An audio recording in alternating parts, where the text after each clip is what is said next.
कुछ जजों और कुछ नेताओं को लगता है कि वो अजर अमर है, उनके कुकर्मों का लेखा जोखा नहीं हो रहा।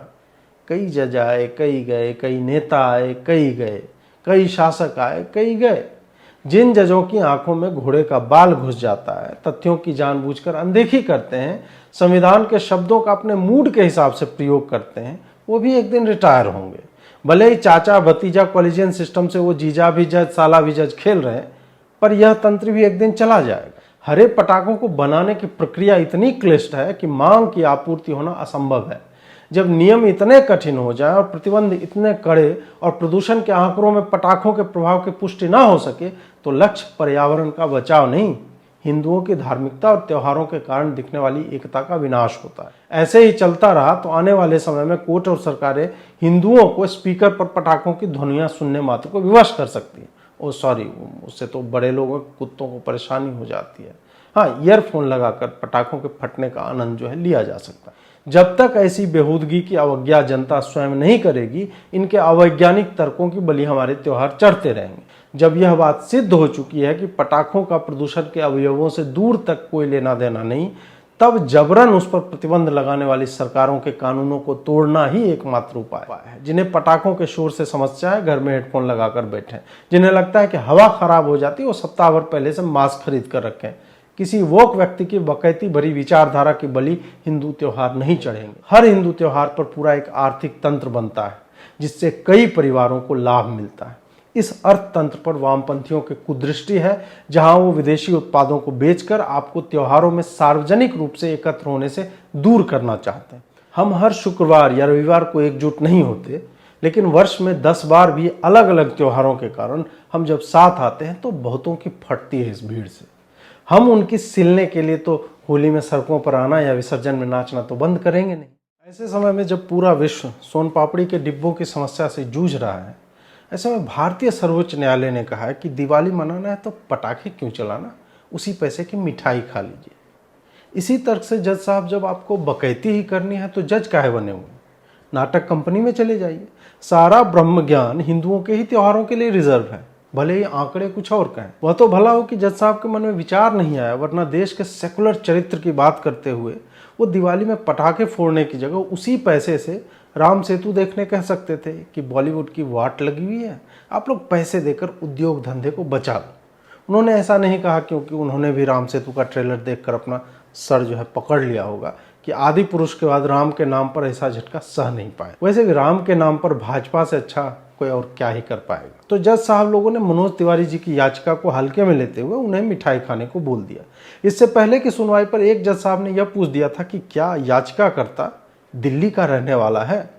वो तो भला हो कि सर ने यह नहीं पूछा कि मनोज तिवारी जी आपकी ससुराल कहाँ है, अगर हाजीपुर है तो 2 दर्जन केले भिजवा दीजिएगा वहाँ के। जज लोग कुछ भी पूछ और बता सकते हैं क्योंकि वो जज हैं, या कुछ वैसा ही है जैसे समुद्र में ज्वार क्यों आते हैं, क्योंकि वो समुद्र है। जज साहब ने कहा कि लोगों को स्वच्छ हवा में सांस लेने दीजिए।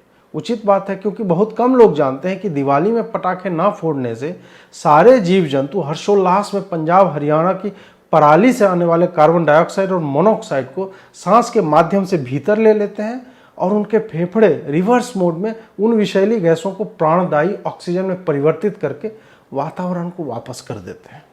आप कहेंगे कि प्रातस्मरणीय श्री अजीत भारती जी ब्रो, ये क्या बात हुई, ऐसे थोड़े ही होता है। भाई साहब, जज साहब ने कहा है तो कुछ सोचकर ही कहा होगा।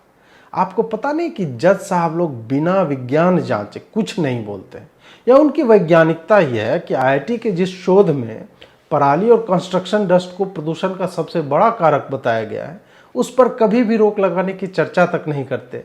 लेकिन गरीब की लुगाई सबकी भौजाई के प्रमेय से चलते हुए हिंदुओं के त्योहारों पर इनके ज्ञान की धारा इस गति से बहती है कि कभी कभी भूमि छोड़कर वायु मार्ग ले लेती है। दिल्ली की आईआईटी ने इसी वर्ष एक शोध में बताया कि पटाखों का दिल्ली के प्रदूषण के स्तर के बढ़ने से कोई संबंध नहीं। उसे जजों ने देखने तक से ऐसे मना कर दिया जैसे कि उसे अगर पढ़ लेंगे तो इनके वामपंथी माँ बाप अप्रसन्न होकर नौकरी छीन लेंगे।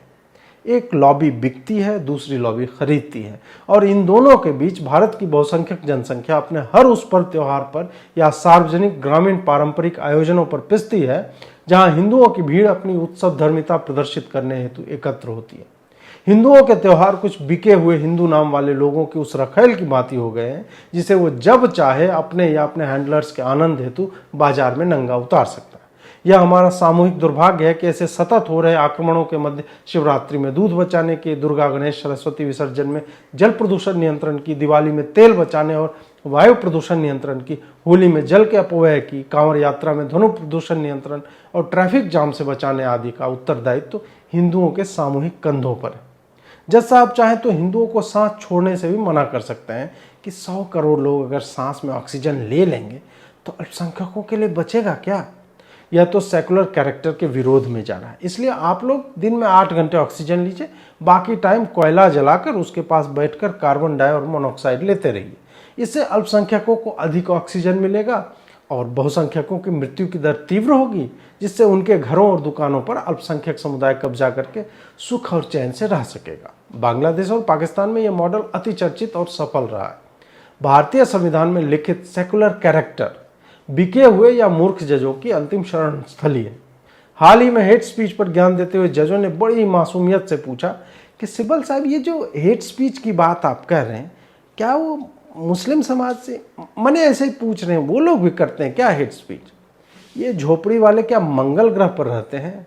सर तन से जुदा पर तो इनका सेकुलर कैरेक्टर वाला ज्ञान नहीं निकला। इसी पर इन्हें दोगला कह दो तो दर्द उठता है कि हाय बाप, हमें कैसे गाली दे दी। जज साहब, आपको पता नहीं है पर आप हो। अगर आपको कमलेश तिवारी से लेकर प्रवीण नेतारू और बीच के कन्हैया लाल, किशन, उमेश कोल्हे तक की नृशंस हत्याओं पर भारतीय संविधान और सुओ मोटू का ध्यान नहीं आता तो आप अपने ज्ञान की बनाइए बत्ती, रिफाइंड तेल में उसको डिप कीजिए और डाल लीजिए अपने पिछले पॉकेट में। ऐसे लोगों और ऐसी संस्थाओं को भारतीय संविधान के किसी भी अक्षर पर कुछ भी बोलने का अधिकार नहीं जो दिवाली पर धर्मनिरपेक्षता का तर्क नहीं लगाते, नहीं उसी संविधान के साइंटिफिक टेम्पर को स्वयं में विकसित होने देते हैं कि आईआईटी के शोध की जगह उनको इस बात में अधिक रुचि है कि मनोज तिवारी का गांव कहाँ है और हम अपने पैसों से मिठाई खरीदें या पटाखा। हिंदुओं के त्योहार बलि के बकरे बन गए, जबकि जहां बकरों की वास्तविक बलि चढ़ती है, कुर्बानी होती है और रक्त के प्रवाह से गलियां लाल हो जाती है, उससे कोई समस्या नहीं। बीफ ईटिंग फेस्टिवल पर सुओ मोटू जो है कभी नहीं लिया जाता, क्योंकि हिंदुओं की भावना ऐसी पत्थर की बनी है कि उस पर कोई असर ही नहीं होता। संभव है कि इसी तर्क के कारण सर तन से जुदा पर चर्चा नहीं की जाती कि भावनाएं पत्थर की हैं तो गर्दन भी तो पत्थर का ही होगा, तो उस पर चाकू रगड़ने से उसकी धार तेज हो जाएगी, और किसी का चाकू तेज करवाना तो परोपकार का कार्य है। सुप्रीम कोर्ट नाम की संस्था संवैधानिक नहीं वैचारिक हो चुके हैं, जहां तथ्य कूड़ेदान में होते हैं और वैयक्तिक सोच संविधान से भी ऊपर। वो खोती जा रही संस्था का लाभ वामपंथी लॉबी खूब उठा रही है और गैर भाजपा सरकारों ने हिंदुओं के हर त्योहार पर अपनी मनमानी आरंभ कर दी। पराली जलाकर दिल्ली की हवा सबसे अधिक विषैली बनाने वाली पंजाब सरकार ने भी दिवाली को निशाना बनाया है, क्योंकि जट सिख वोट बैंक और खालिस्तानियों की गोद की गर्माहट हिंदुओं पर आक्रमण के माध्यम से ही संभव दिखती है।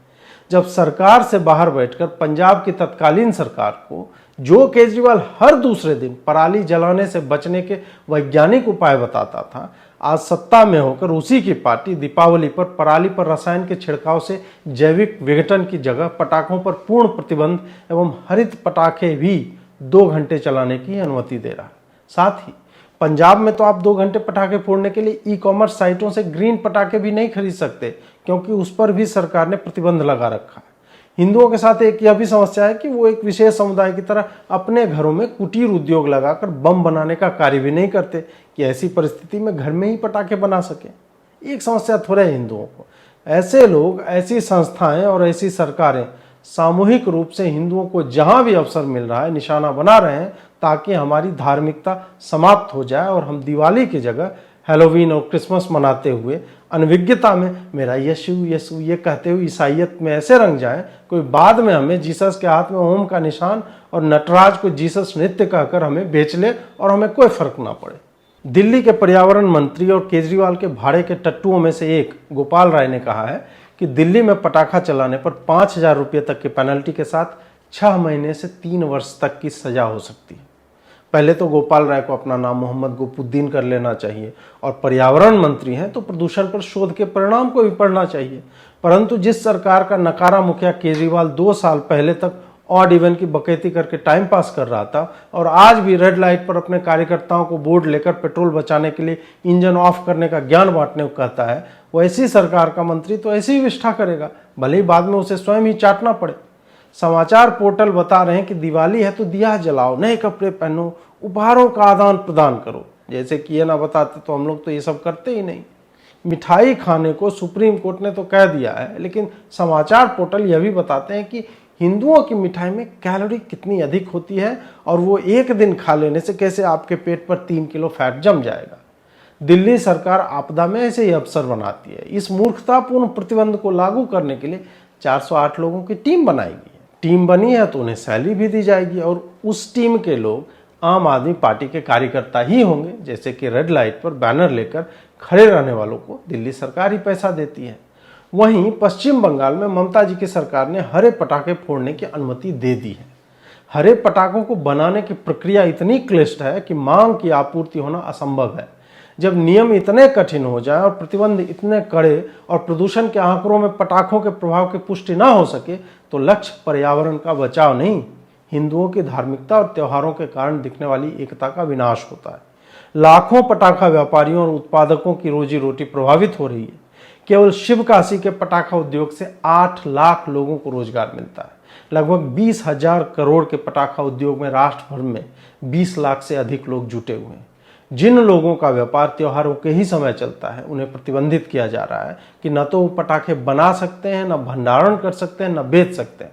जिन पटाखों के प्रयोग की अनुमति है वो विदेशों से मंगवाए जाने हैं। ऐसे ही चलता रहा तो आने वाले समय में कोर्ट और सरकारें हिंदुओं को स्पीकर पर पटाखों की ध्वनियां सुनने मात्र को विवश कर सकती है। ओ सॉरी, उससे तो बड़े लोगों कुत्तों को परेशानी हो जाती है। हाँ, ईयरफोन लगाकर पटाखों के फटने का आनंद जो है लिया जा सकता है। अब कोर्ट और सरकारें यह तय करेंगे कि पटाखे कैसे हों, कितनी देर तक फोड़े जाएं और वो कहां से खरीदी जाए। सरकार अब हिंदुओं को अनुमति देगी कि उन्हें कौन सा पर्व कैसे मनाने दिया जाए। नहीं, हम अति संवेदनशील, ओवर सेंसिटिव नहीं हो रहे, क्योंकि बात अगर साल में एक ही बार किसी ऐसे त्योहार पर प्रतिबंध पर होती तो हम मान लेते, लेकिन विसर्जन का समय भी सरकार तय कर रही है। मूर्तियां किस चीज से बने वह भी सरकार बताती है। होली में पानी के बचाव पर भी ज्ञान आता है। सावन में कांवड़ यात्रा को निशाना बनाया जाता है। कुछ जजों और कुछ नेताओं को लगता है कि वो अजर अमर है, उनके कुकर्मों का लेखा जोखा नहीं हो रहा। कई जज आए, कई गए, कई नेता आए, कई गए, कई शासक आए, कई गए। जिन जजों की आंखों में घोड़े का बाल घुस जाता है, तथ्यों की जानबूझकर अनदेखी करते हैं, संविधान के शब्दों का अपने मूड के हिसाब से प्रयोग करते हैं, वो भी एक दिन रिटायर होंगे। भले ही चाचा भतीजा कॉलेजियन सिस्टम से वो जीजा भी जज साला भी जज खेल रहे हैं, पर यह तंत्र भी एक दिन चला जाएगा।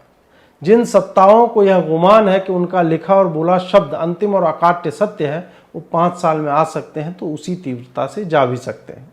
हिंदुओं को केवल यह ध्यान रखना है कि संख्या बल का लाभ लीजिए। 408 लोगों की टीम दिल्ली के 1.5 करोड़ हिंदुओं को पटाखे फोड़ने से रोक नहीं सकती। जब तक ऐसी बेहूदगी की अवज्ञा जनता स्वयं नहीं करेगी, इनके अवैज्ञानिक तर्कों की बलि हमारे त्योहार चढ़ते रहेंगे। जिन बातों का कोई वैज्ञानिक आधार नहीं, उसे अपनी कल्पना के कारण भले ही चुनी हुई सरकार कानून के रूप में लाए, उस बेहूदे कानून की सार्वजनिक अवज्ञा ही ऐसे बाहरों का कान खोलेगी। जब यह बात सिद्ध हो चुकी है कि पटाखों का प्रदूषण के अवयवों से दूर तक कोई लेना देना नहीं, तब जबरन उस पर प्रतिबंध लगाने वाली सरकारों के कानूनों को तोड़ना ही एकमात्र उपाय है। जरा देखिए तो सही कि इनकी जेलों में कितनी जगह है कि 100 करोड़ हिंदुओं को ये लोग बंद कर लेंगे।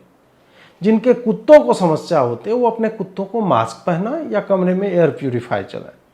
जब दिवाली नहीं आती है तब भी दिल्ली की हवा सांस लेने योग्य नहीं होती, तब आपका कुत्ता क्या करता है? पटाखों के शोर से अगर कुत्ते डरते हैं तो ऐसे डरपोक ब्रीड पालना बंद कीजिए और मुंह में अनार लेकर नाचने वाले शेर दिल कुत्ते पालिए। जानवरों की चिंता आपको ईद पर क्यों नहीं होती? क्योंकि जब उन्हें मर ही जाना है तो दर्द कितना पता चलेगा, है कि नहीं? गाय के दूध को हटाकर विदेशों के प्लांट बेस्ड मिल्क और वीगन घी की बातें बढ़ाने वाले एनिमल एक्टिविस्टों का लक्ष्य हम नहीं जानते क्या? हिंदुओं को सदैव भी अपराध बोध और छद्म नैतिकता के जाल में फंसाया जाता है।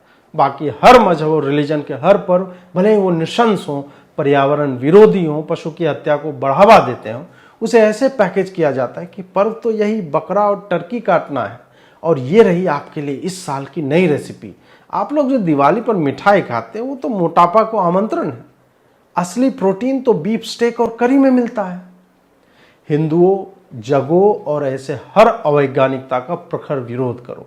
याद कीजिए कि कोरोना काल में नमाज पर प्रतिबंध लगने पर क्या उसका पालन हो रहा था? वहां तो वैज्ञानिक कारण थे, तब भी एक समाज नहीं झुका और अपने नियम से चलता रहा। फिर हिंदू ही क्यों अकेला लॉ अबाइडिंग सिटीजन बनकर घूमे, जबकि लॉ स्वयं में ही अवैज्ञानिक हो? अतः संपूर्ण अवज्ञा ही एकमात्र उपाय है। जिन्हें पटाखों के शोर से समस्या है, घर में हेडफोन लगाकर बैठे। जिन्हें लगता है कि हवा खराब हो जाती है, वो सप्ताह भर पहले से मास्क खरीद कर रखें। किसी वोक व्यक्ति की बकैती भरी विचारधारा की बलि हिंदू त्योहार नहीं चढ़ेंगे। आप अगस्त में ही पटाखे खरीद कर रख लीजिए, उसे छत पर धूप लगाते रहो, दिवाली पर फोड़ो। अगर आप पटाखे खरीदते हैं तो 20 लाख लोगों का घर चलता है, यानी 1 करोड़ लोगों को आपके कारण भोजन मिलता है।